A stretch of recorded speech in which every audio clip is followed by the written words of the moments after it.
Perfect. So for our first speaker, we're gonna have Kristen Scott, who's gonna be talking about bridging research and practice through conversation, reflecting on our own experience. Let's give the speaker a round of applause.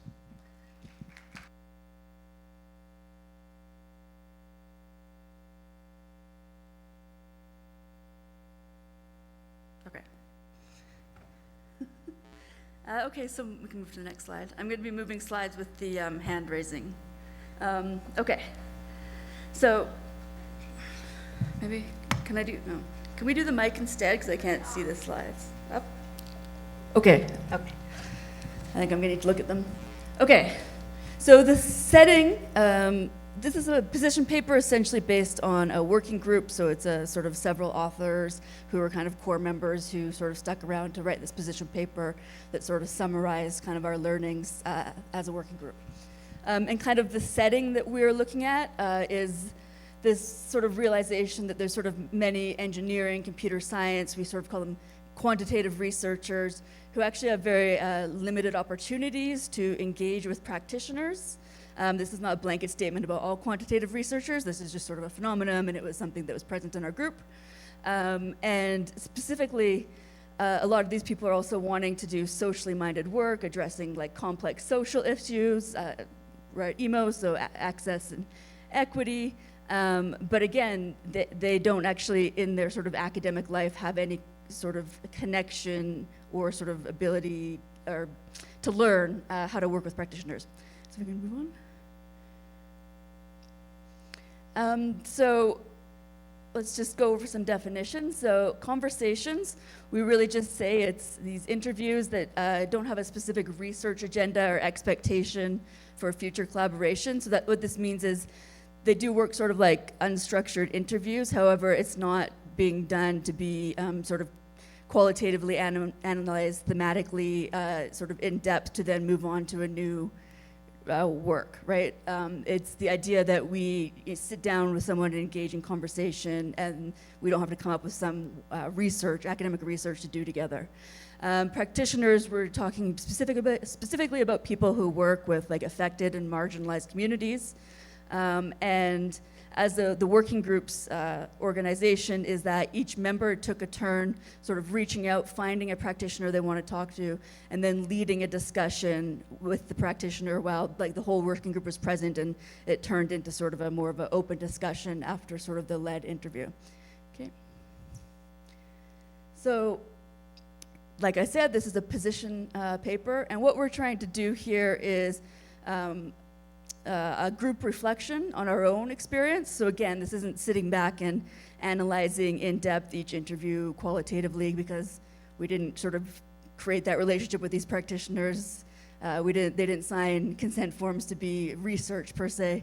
So it's about our own experiences and what we learned, and sort of this more higher level learning from the practitioners. And what we did this through, I mean, of course, a lot of discussion and actually autoethnography. And what we were trying to do is integrate our understanding of all the interviews as a whole, because like this is over a couple years and there's quite a lot of them. So we highlighted sort of these lessons learned, and I think I'll go over them quickly, but you might find that these aren't like all brand new lessons, but I think we're really trying to talk about what we really learned through these conversations, what these practitioners really told to us. And then we did also connect to existing literature, but we're trying to sort of share our experiences with it. And also how this can work is that then the paper itself is almost like a new mandate or position for the group itself going forward. So the first lesson we have is valuing the knowledge of experts.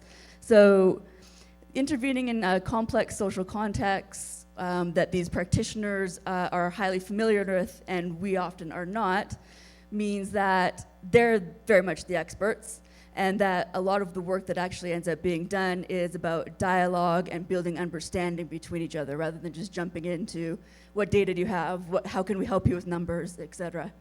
And also, a lot of the times, sort of what we might initially think of as a like sort of a proposed innovation, like, oh, we can analyze this data for you, or have we thought maybe we could do this for you? It's actually often not super novel to them, like maybe, okay, now it's using AI, but they actually have their own like extensive experiences with quantification, record keeping, and their own sort of often even contentious kind of feelings around it. And they recognize sort of the history of the sort of quantitative nature of analysis. We just have here a quote from one of the members talking about how, like, through this experience, she felt she genuinely experienced like a change in understanding of social conventions that she had sort of accepted, specifically through one of the interviews.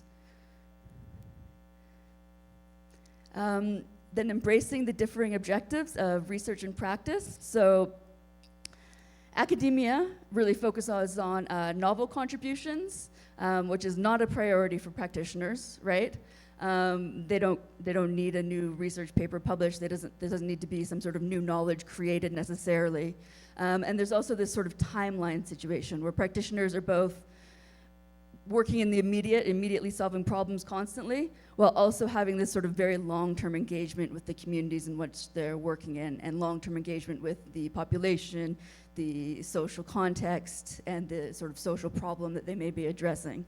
And then, for the practitioners, they have this really high priority on the interpersonal relationships, the trust within the community. So again, it's not this jumping in and saying, what can we do, what's the data, et cetera. It's about even if, say, something doesn't seem like the most efficient or effective way to go, sometimes if it's the way that builds that interpersonal relationship and trust, then for them it is the way to go.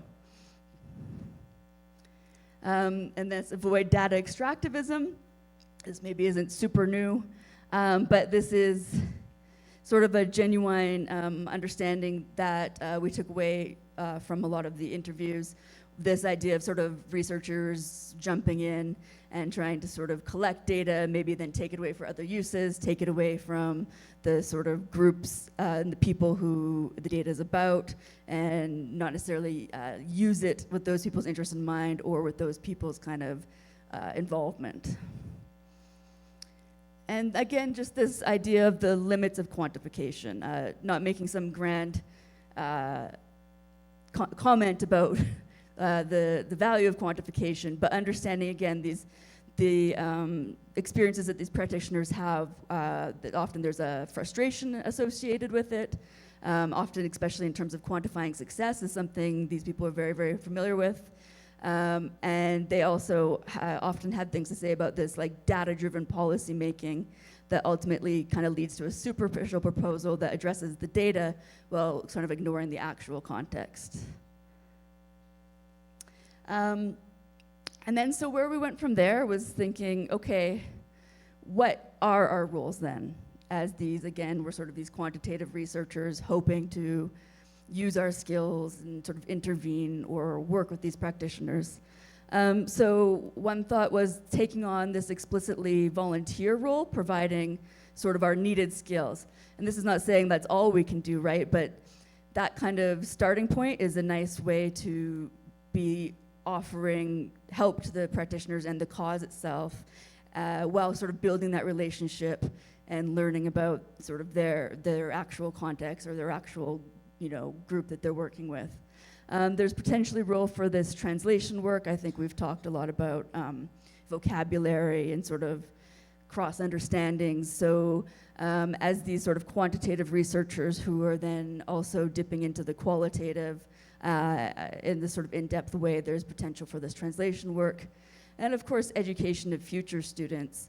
So this is, maybe putting a little more focus on qualitative methods even for the quantitative researchers, because the feedback was really that a lot of people just knew nothing about qualitative methods at all, and also wasn't really a valued thing in their career or in their academic skills.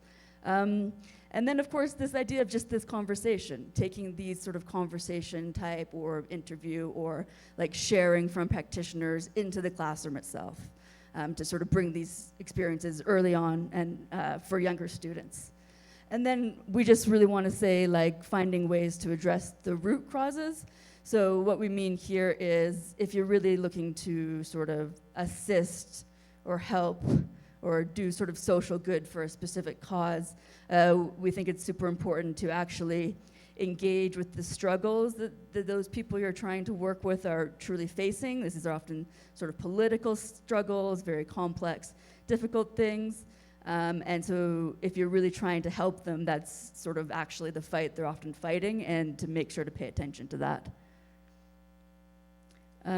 So this also leaves some open questions. So there's this sort of question of research to practice, and then practice to research. So say we want, okay, maybe it's actually should be practice to research, but then why? Why is the practice coming to the research? Is it so then the research can then be better for the practice? Is that really what we're trying to do? And also this sort of question of when is it not research? And that sort of, I think, touches on this idea of incentives and what's valued in academia. But it does, there are these questions of when are you doing doing research versus activism work or advocacy work, say, or and then there's this issue of the ethics and goals when kind of then going back to academia and writing papers like this one about these things. And of course we have all our different, when qualitative researchers have their different ways of sort of working with that, but when it's this sort of working back and forth relationship, what does that mean for the like sort of final analysis paper, who's writing it, and kind of what are they allowed to say? So then this brings me to what's next for our group.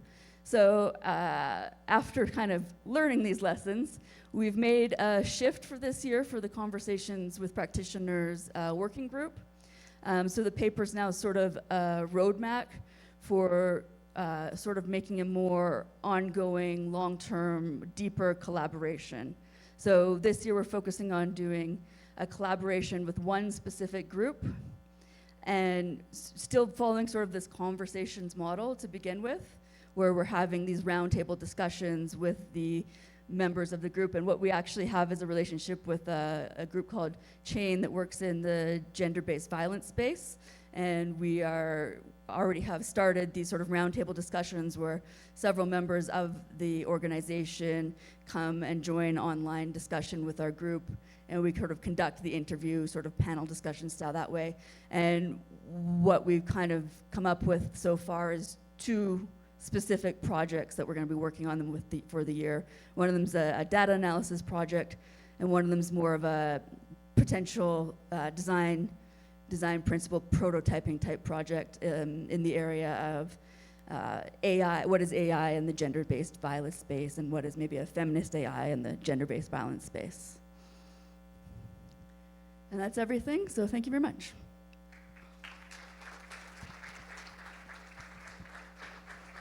Thank you so much, Kristen, for a wonderful presentation. I think there's space for 1 or 2 questions in case there's some in the audience. Okay, so if there are no questions, let's give our speaker. Oh, there's one question there. I can take the mic.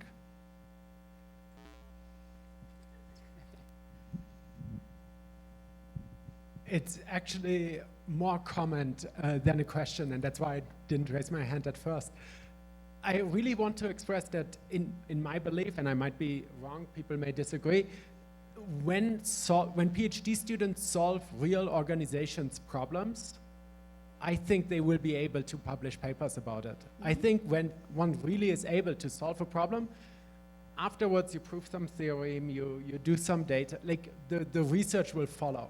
But actually being able to solve the problem and being able to engage with the partner organizations in a way that you just described, I think is the much harder part. So kudos to the working group. This is really amazing. Thanks a lot. Yeah, I completely agree with what you say about what can be published. I think there's some other questions about more this sort of way we're analyzing the experience itself with the group, and then getting into what you can say and whose perspective you're taking. Perfect. Thank you so much. Let's give one more round of applause to the speaker.